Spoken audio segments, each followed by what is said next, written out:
Welcome to Anarchy Moment with the great one himself, Cynical Libertarian Society, CYNLIBSOC.com. That was going to be the best Anarchy Moment ever. I was about 3 minutes into it when I realized I didn't hit the record button, and I was essentially talking to myself. Trying to play that one back would have been really difficult. So I was going to talk about something, and I might still talk about it. But as I started recording Anarchy Moment, except without recording it because I didn't push the record button because I'm an idiot, I started talking about something completely different than the topic I wanted to talk about, which leads into the topic in theory because it leads into everything. So here that is. God, I did a brilliant intro and everything, and you guys missed it because I didn't record it. Wait, everything I say is brilliant. Doesn't matter. I wonder what other people think about. Because this morning, it's the morning, I'm still drinking my coffee, I gotta be at the theater soon, and as I go about my morning, as I took my shower, as I took a shit and brushed my teeth, I drank my coffee, drinking my coffee, as I failed to push the record button before I started talking, as I do all of these things, my brain is working, and what's been going through my brain is analysis of social, political, economic, philosophical questions. And for the last hour, I've just been mulling over to myself.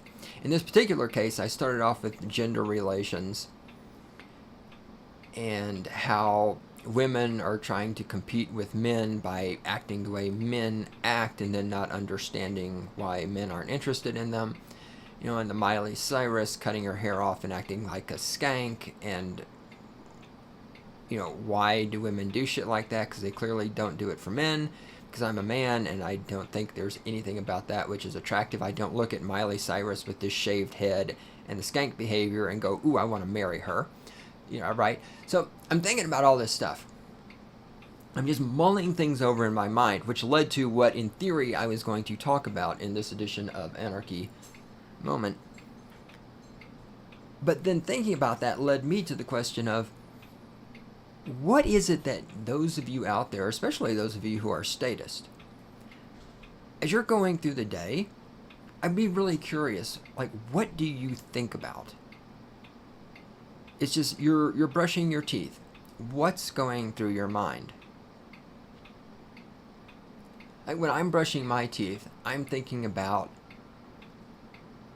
how do you apply the non-aggression principle? I'm thinking about, will Stefan Molyneux's concept of peaceful parenting really work? What are some potential downfalls to that?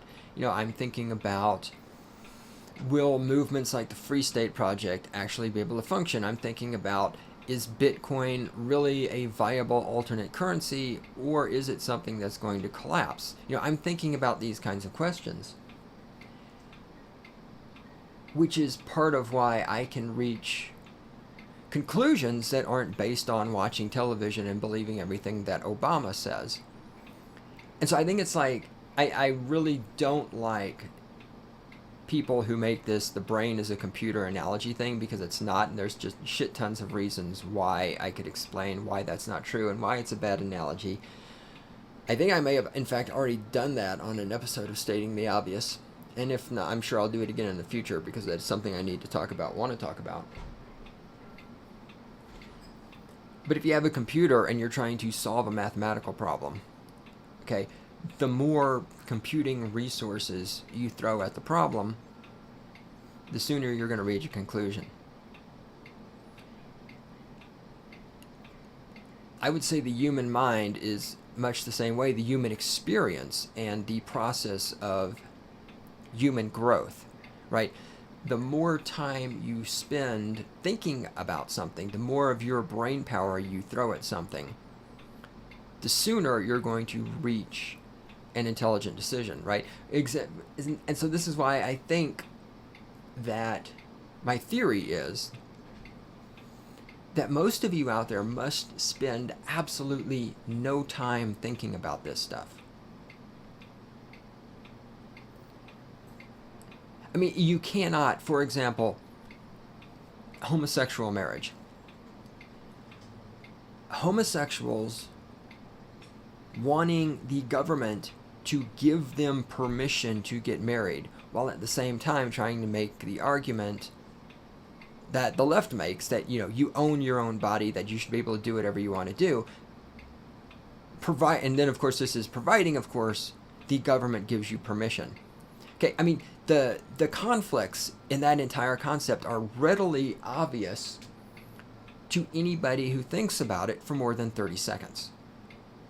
If I own my own body, I should be able to have my body get married to another person's body, as long as we both agree, without any permission from any other entity, right? If we own our own bodies, we should be able to do that. But we need permission from the government to get married. So, the conclusion, which is obvious to anybody who has thought about this, I mean, that took me, 10 seconds? The government must own your body. If you cannot get your body married to another body without the government's permission, the government owns your body. I mean, this is not advanced logic. This is the most simple shit in the world. And so the question for me becomes, how do the stupid people not see this shit? And part of the answer could just be that you're stupid. And part of the answer could be that you just don't think about it. Which leads me to the question that I started with, is what exactly, those of you out there who are statist, who believe everything you see on television, you know, who suck George Bush's cock, or suck Obama's cock, or suck Ron Paul's cock, whoever's cock you're sucking. I mean, what goes through your brain? Because I'm really curious about this, because my brain is constantly processing questions like this. When I'm working, when I'm running, whatever, I'm like thinking about philosophical, political, economic issues. I'm thinking about the application of the non-aggression principle. I'm thinking about who would build the roads if there were no government.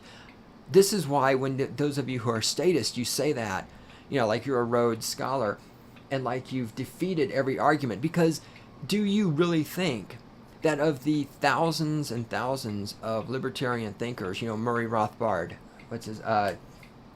Lysander Spooner, Michael Dean, Nima Vedati, Stefan Molyneux, Ben Stone, do you really think that none of these people have ever thought about that before? And you must think that, because otherwise you wouldn't say, but who would build the roads?